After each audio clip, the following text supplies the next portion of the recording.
काही नाती बांधली जातात धाग्यांनी, काही नाती बनतात रंगांनी, पण जी नाती तयार होतात धागे आणि रंगांनी, आम्ही आहोत तुमच्या सोबत ती नाती अविस्मरणीय बनवण्यासाठी. श्री वरसिद्धी शॉपिंग मॉल तुमचे स्वागत करीत आहे. तुमच्या आयुष्यातील सर्वात सोनेरी नात्याचा सण साजरा करा आमच्या सोबत. या आमच्या वेडिंग कलेक्शन मधून निवडा, जिथे प्रत्येक मजल्यावर काहीतरी वेगळं तुमची वाट पाहत आहे. महिलांसाठी wedding saris, ethnic wear, lehenga आणि ladies wear, churidar, kurtis, western wear. पुरुषांसाठी सूटिंग, शर्टिंग, एथनिक वेअर आणि फॉर्मल वेअर, कॅज्युअल वेअर. बालकांसाठी वेडिंग ड्रेसेस, एथनिक वेअर आणि कॅज्युअल वेअर.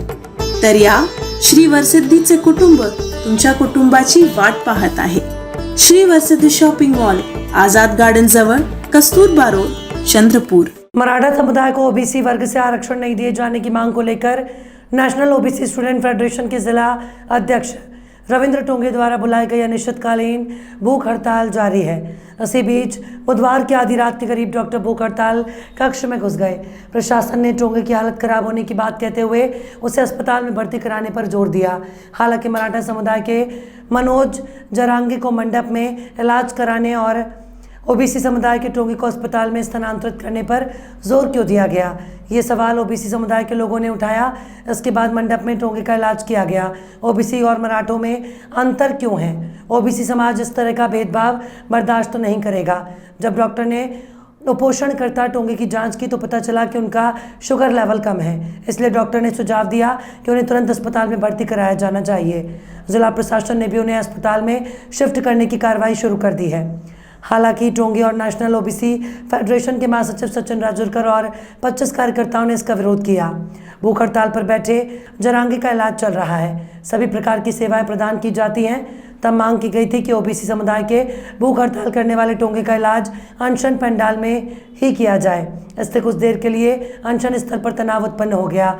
पुलिस बल भी बढ़ा दिया गया. हालांकि स्थिति बेकाबू होती देखी मंडप में ही टोंगे पर इलाज शुरू कर दिया. इस बीच जरांगे की भूख हड़ताल खत्म हो गई है, लेकिन ओबीसी समुदाय के लोग अभी भी अपनी मांग पर कायम हैं. नेशनल ओबीसी फेडरेशन के सचिन राजूरकर, ननोज कुंभी समाज के अध्यक्ष एंड पुरुषोत्तम सातपुते ने कहा कि मांग पूरी होने तक भूख हड़ताल जारी रहेगी. मराठा समुदाय को ओबीसी वर्ग से आरक्षण नहीं देने की मांग की गई. कार्यकारी अध्यक्ष दिनेश चोखरे समाज के डॉक्टर संजय धाटे, विदर्भ तेली समाज के अध्यक्ष प्रोफेसर सूर्यकांत खाके, डॉक्टर दिलीप कांबले, प्रोफेसर अनिल शिंदे, मनीष बोबड़े आदि उपस्थित थे. नागपुर के सुप्रसिद्ध अल जमजम रेस्टोरेंट की शाखा अब चंद्रपुर में भी. होटल अल जमजम गैलेक्सी.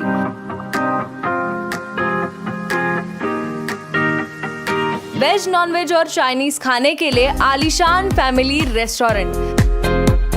साथ ही अल जमजम सेलिब्रेशन लॉन. शादी, पार्टी, बर्थडे और किसी भी मीटिंग या समारोह के लिए सर्वोत्तम स्वाद और सेवा की गारंटी. जोमैटो, स्विगी और फूडीज द्वारा होम डिलीवरी उपलब्ध. संपर्क करें मोहम्मद जुबैर, बुरटकर सभागृह के बाजू, मारुति शोरूम के पास, Nagpur road, Chandrapur. Mobile number 9552227186, 9322899635. अभी उज्जर प्रदेश तावंत ने नंदनवन पुलिस स्टेशन में शिकायत दर्ज कराई थी कि उनके घर से ई रिक्शा की बैटरी और चार्जर चोरी हो गया. नंदनवन पुलिस ने मामला दर्ज कर जांच शुरू कर दी है. गश्त के दौरान पुलिस को आरोपी संदिग्ध हालत में ऑटो ले जाते दिखे. पुलिस ने आरोपी को हिरासत में ले लिया. तलाशी के दौरान ऑटो से बैटरी और चार्जर बरामद हुआ. इस बारे में अधिक जानकारी वरिष्ठ पुलिस निरीक्षक रविंद्र नायकवाड़ ने दी है. रात को जिसमें का फिरियादी सचिन चौधरी जो काटोल से आया था, वो रहने वाला है चितनवीस नगर का, और घर जाते समय वो जगनानी चौक से स्टार हॉस्पिटल जो है वहाँ से टर्निंग पे उसकी गाड़ी स्लिप होके वो गिर गया. टू व्हीलर गिरने के बाद में वहाँ पे आसपास रात का समय था, तो कोई 2-3 लड़के आए, उसकी हेल्प कर रहे ऐसा उसे लगा. उन लोगों ने उसको उठाया, साइड में बिठाया और बाद में घर छोड़ देते ऐसा बोल के उसको खड़े करने के बाद गाड़ी पे बिठाया और उसका मोबाइल छीनने की कोशिश की. तो ये सतर्क हो गया थोड़ा, ये ऐसे क्यों हो रहा, भाई रात का समय है और इतने रात में क्या गड़बड़ कर दी. तो उन्होंने उसको मारना भी चालू किया, मारना पीटना किया और उसके पास के कुछ पैसे और मोबाइल छीन लिया और उसको मार लगने की वजह से और वो बाद में घर चला गया अकेला।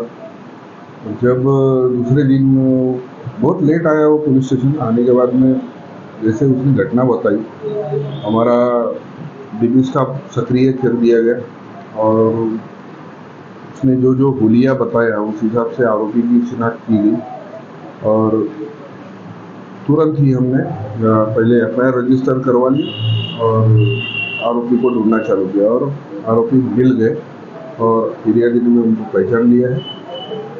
तीनों आरोपी पुलिस के हिरासत में नंदनवन पुलिस स्टेशन के और अभी अरेस्ट होने की वजह से वो पीसीआर और बाकी की कार्यवाही चालू है।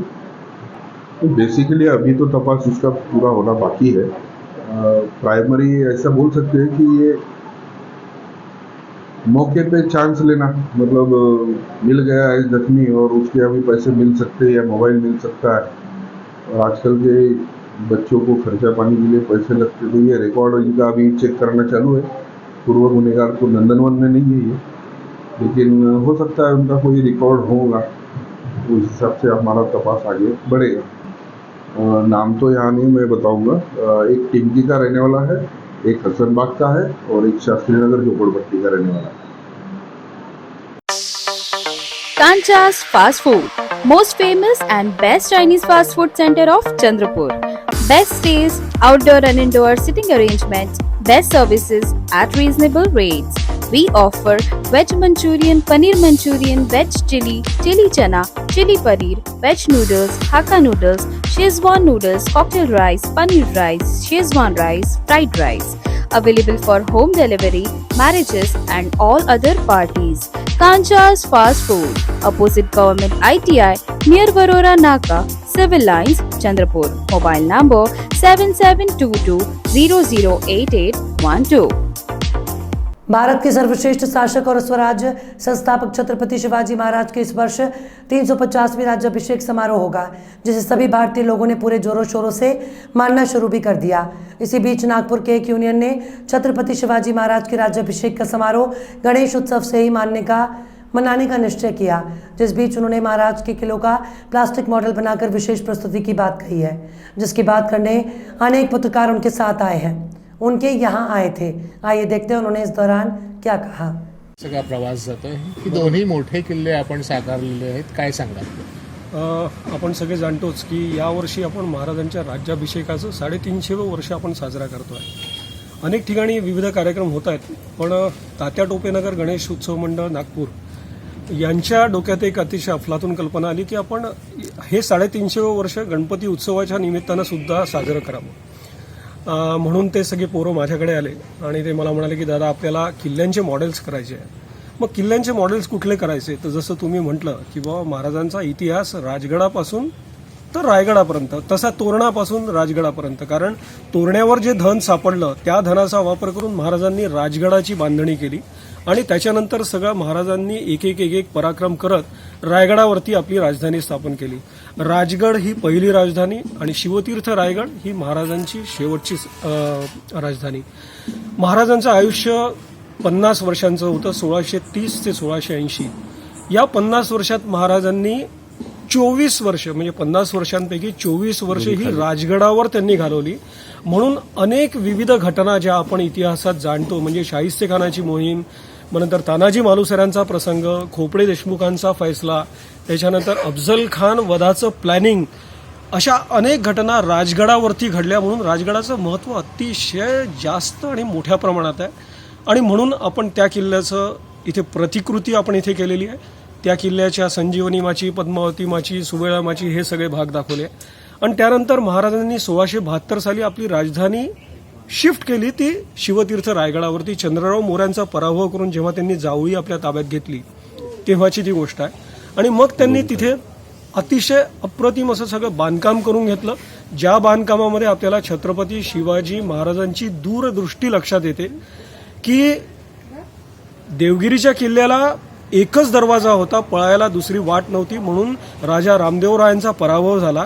ते सगळं लक्षात ठेवून महाराजांनी रायगडावरती वाघ दरवाजा तयार केला की जो पुढे संभाजी महाराज अटक झाल्यानंतर राजाराम महाराज त्या दरवाजाने पळून गेले आणि ते मग कर्नाटकात गेले आणि म्हणून मराठाशाही टिकू शकली.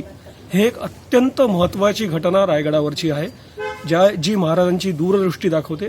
आणि तसंच गोमुखी दरवाजे ही महाराजांची बांधकामाची स्पेशालिटी म्हणू शकतो आपण. सिंधुदुर्ग, प्रतापगड, लोहगड, रायगड ह्या किल्ल्यांवरती हे गोमुखी द्वार बनवण्यात आलेलं आहे की समोरनं आपल्याला फक्त 2 बुरुज दिसतात आणि मग आतमध्ये घुमून गेल्यानंतर मग दरवाजा दिसतो. त्याचे अनेक फायदे आहेत की जसं शत्रू सहजासहजी आतमध्ये शिरणार नाही, हत्तीने जर का दरवाजे तोडायचे तर ते शक्य नाही, अशा अनेक दृष्टीने तो उपयोगाचा आहे. रायगड हा सुद्धा अतिशय महत्त्वाचा किल्ला महाराजांच्या आयुष्यातला, कारण तिथे महाराजांचा राज्याभिषेक झाला 1674 साली आणि महाराजांचं निवर्तन सुद्धा 3 एप्रिल 1680ला रायगडावरतीच झालं. त्यामुळे हे दोन्ही किल्ले महाराजांचा इतिहास सांगणारे आहेत आणि म्हणून ह्या प्रतिकृती आम्ही इथे बनवल्या आहेत. मनापासून प्रयत्न केला आहे लोकांनी जास्तीत जास्त येऊन त्याचा आस्वाद घ्यावा, त्या बघाव्या आणि नव्या पिढीला हे सगळं पोहोचलं पाहिजे या कळकळीनं आम्ही हे मॉडेल्स केलेले आहेत.